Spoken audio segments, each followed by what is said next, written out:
14 फरवरी 2019 शाम 3:15 जम्मू कश्मीर का पुलवामा ज़िला। सर्द हवा में बारूद की गंध घुल चुकी थी और राष्ट्रीय राजमार्ग पर फैले मलबे के बीच सन्नाटा ऐसा था मानो समय खुद ठहर गया हो। कुछ ही मिनट पहले एक आत्मघाती हमले ने सीआरपीएफ के काफिले को चीर दिया था।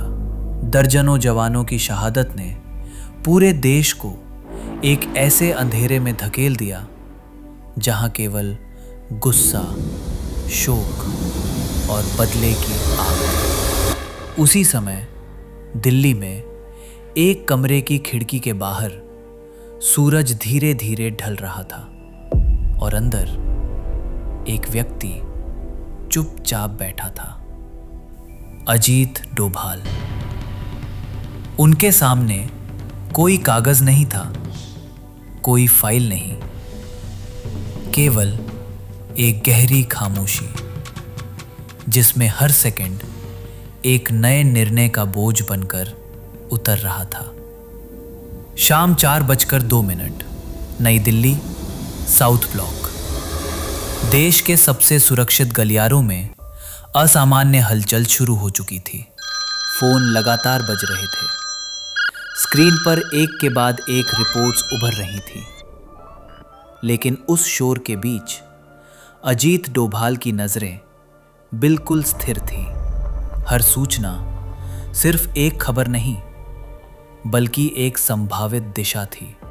हमले की जिम्मेदारी जैश ए मोहम्मद ने ली थी।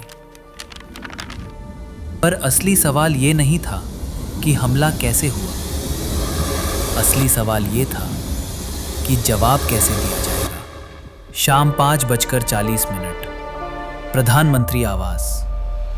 कमरे में मौजूद हर चेहरे पर तनाव साफ दिखाई दे रहा था।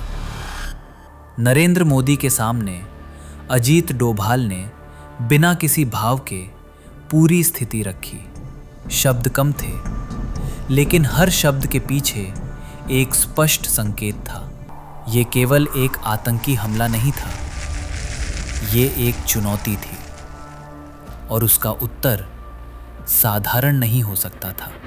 उस क्षण कोई औपचारिक आदेश नहीं दिया गया, लेकिन कमरे की खामोशी ने एक अदृश्य स्वीकृति दे दी और उसी पल एक ऐसा ऑपरेशन जन्म ले चुका था जिसे दुनिया कभी सीधे नहीं देखेगी।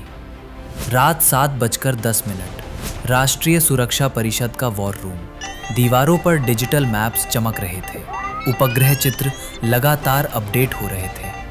हर स्क्रीन पर एक नई संभावना उभर रही थी। अजीत डोभाल के सामने केवल 2 विकल्प थे, या तो एक सीमित जवाब या फिर एक ऐसा प्रहार जो वर्षों तक याद रखा जाए।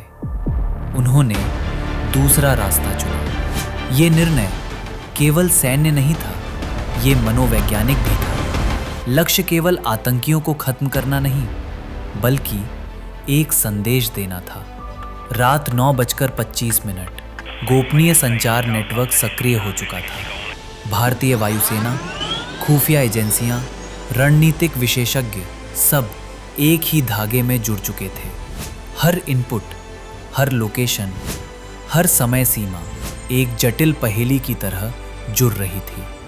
अब कोई संदेह नहीं था, केवल एक योजना थी। सीमा के पार, बिना चेतावनी, बिना शोर, एक ऐसा वार जो दुश्मन को उसकी ही जमीन पर चौंका दे। 26 फरवरी 2019 तड़के 3:30 नियंत्रण रेखा के पार भारतीय विमानों ने सीमा पार की और कुछ ही मिनटों में बालाकोट पर सटीक प्रहार किया। विस्फोट की गूंज सिर्फ पहाड़ों तक सीमित नहीं रही, उसने एक संदेश दिया।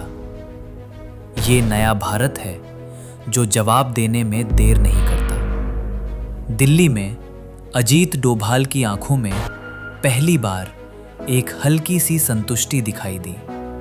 ये केवल एक सैन्य सफलता नहीं थी, ये उन 11 घंटों की कहानी थी जहां हर निर्णय हर जोखिम, हर गणना इतिहास बन गई।